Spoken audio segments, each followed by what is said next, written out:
Welcome to Watch Symposium. I'm Austin. All right, so this is a video response to a comment by Jeromio. He left a comment in one of my videos, and if you want to read it for yourself, check out the description of this video. I'll post his comment, but I'm going to read it and respond. He writes, "Hey Austin, just thought I'd ask you a question. In your opinion, why do you think Rolex is limiting the distribution of their sports models to ADs?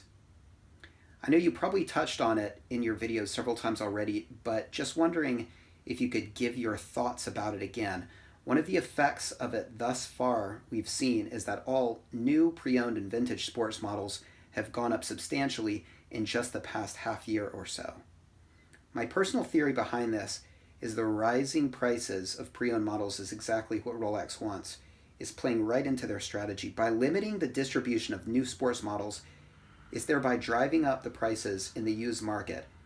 It's getting to a point where used models are almost the same price as new models, and in some cases even more. This will change the view of the public and get people to shop less on the gray market and buy new from ADs more once they increase distribution again. Other theories I've heard from other people are that they're doing this as a lead up to the next price increase. And another is because they might release new movements to their sports models, just like they've already done to their dressier models." Okay, so first of all, let me just state the obvious that we're all speculating here. Jeromio, I think your speculations are good, but I think I might have a little bit of a different take on things. Now, you mentioned in the first paragraph, why is Rolex limiting the distribution of their steel sports models? And, if you ask me on any given day, I might agree with that statement, but I don't know that we're quite sure that they do that. What they might do is they might produce the same number of pieces, the same number of precious metal and two-tone and steel sports models, send them out, and just because of a variety of reasons, the steel sports models sell more quickly and they sell out. And so when you go into an AD and you see the two tones and the precious metals and precious metal versions and the dressier versions, it appears like they're holding back distribution, but it just might be that the steel sports models have just all sold out because they're more popular. And I covered in another video why that might be. I think they're more economical. I think they're more iconic. I think they're, for a lot of people, more attractive, more usable.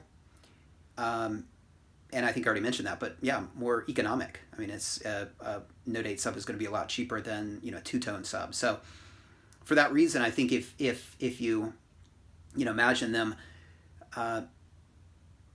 producing the same amount of all of the pieces, it would very much appear to us that they're limiting the number of steel sports models, because when you go in, they're not there. And that just could be an illusion. If they could be making just as many steel sports Submariners or GMTs as they are two-tone Datejusts, but just most people probably would choose a steel sports model over a two-tone Datejust. Again, giving the illusion that they're not keeping up with the demand, which is true. I mean, if they're making the same amount of all of the pieces, then they're really, I mean, that's a conscious choice on their part to not keep up with the demand, because they have to know that their steel sports models are going to sell out. And so, why don't they make more? And it's a great question. Is it a way to force people to buy their precious metal versions? From what I understand, Rolex has a gold foundry, and so they might want people to kind of buy their gold models. And there's a lot of things that happen at the AD, like you have to be a, quote, good customer to get a BLNR, and that could mean picking up another watch while you pick up the BLNR, one of their two-tone models. And I don't think, Rolex AD might be doing that, and I'm not sure if Rolex is really wise to that.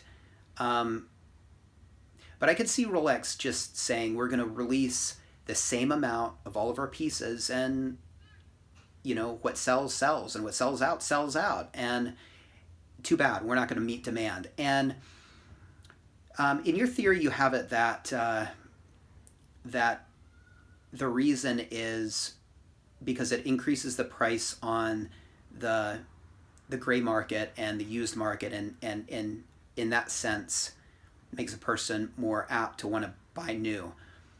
And so in the future, when they catch up with demand, those watches will sell. Well, I just will say I don't think they'll ever catch up with demand. Okay, I don't think it's in their best interest to. I think it's probably in their best interest to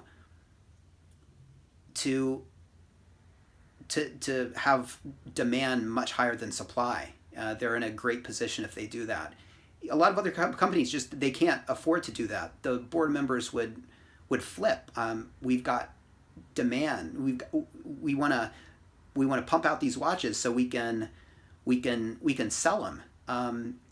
I don't think Rolex thinks in terms of this year or even just next year. I think they look in terms of long term, and being a charity, I think they can afford to do that. I've mentioned that before.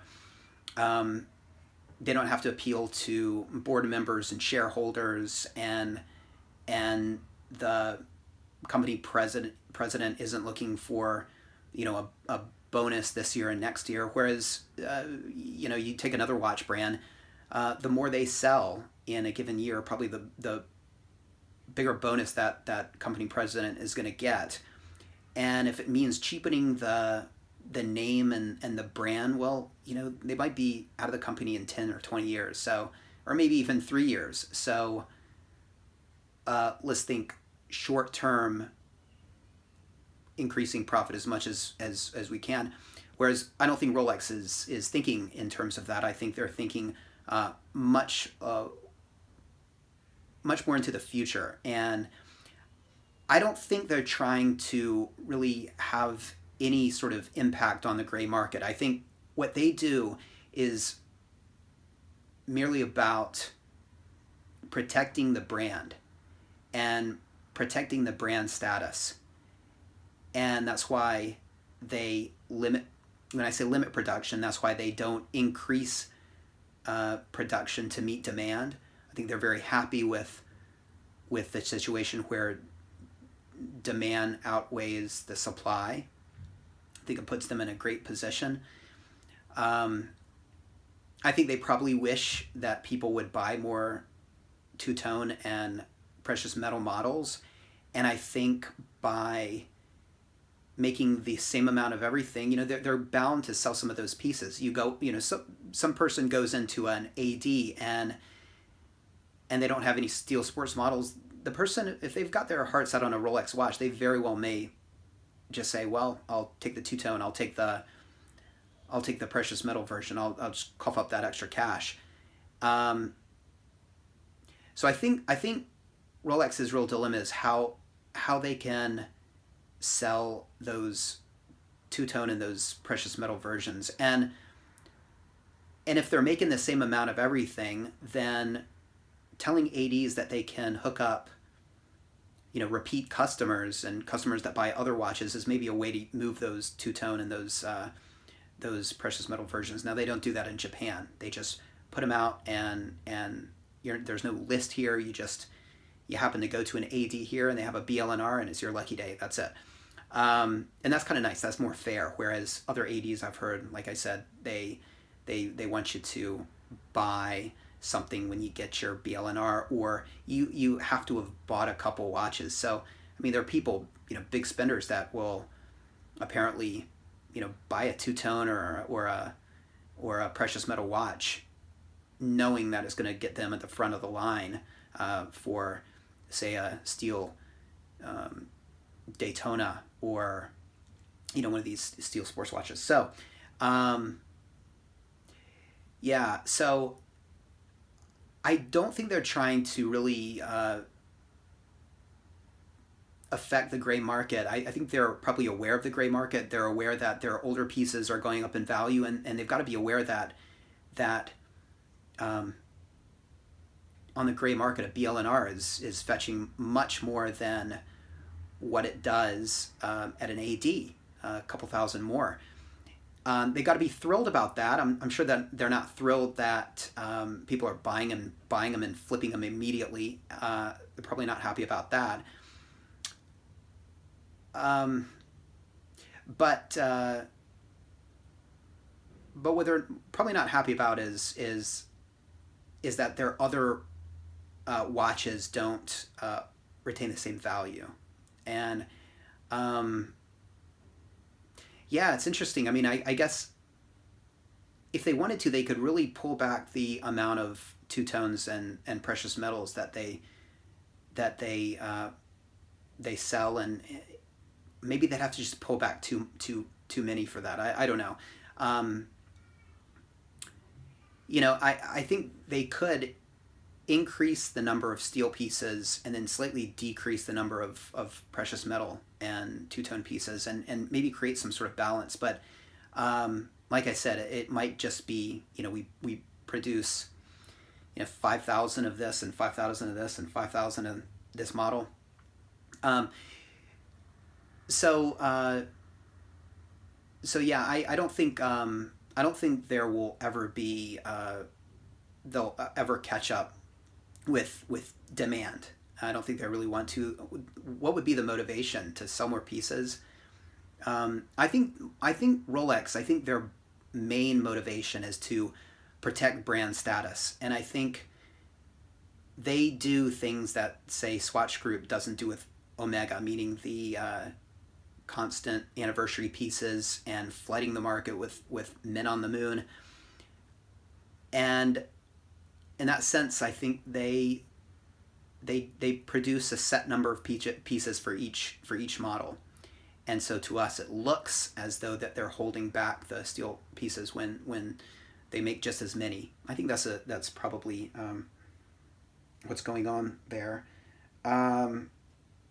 Anything else? Yeah, well, protecting the brand really has positive, far-reaching consequences into the future, and for those of us who have a Rolex, anybody that has a Rolex.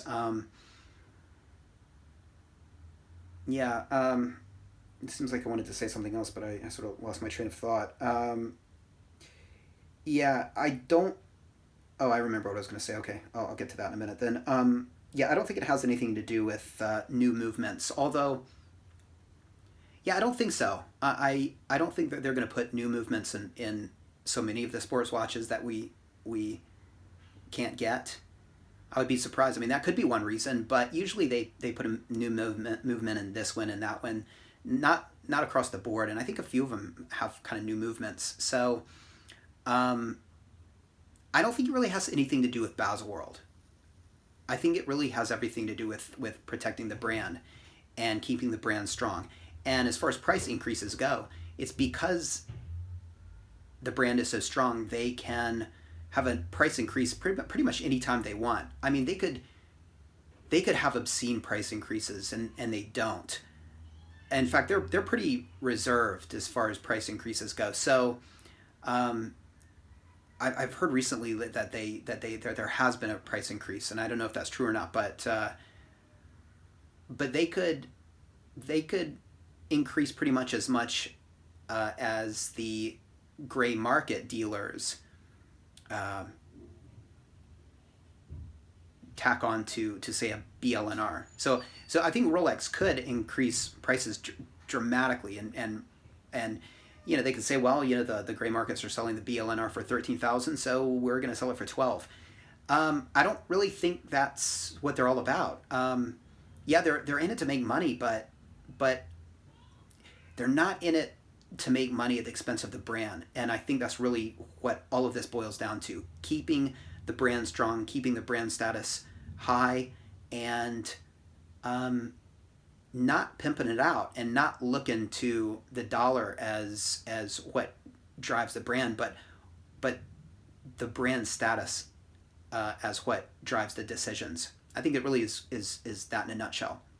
Thanks for your comment there, Jeromio, and sorry for the long-winded reply, but yeah, it's an interesting thing to talk about and to think about and to speculate on. But keeping the brand strong, I think that is #1 priority for them. So take care. Thanks for watching. See you next time.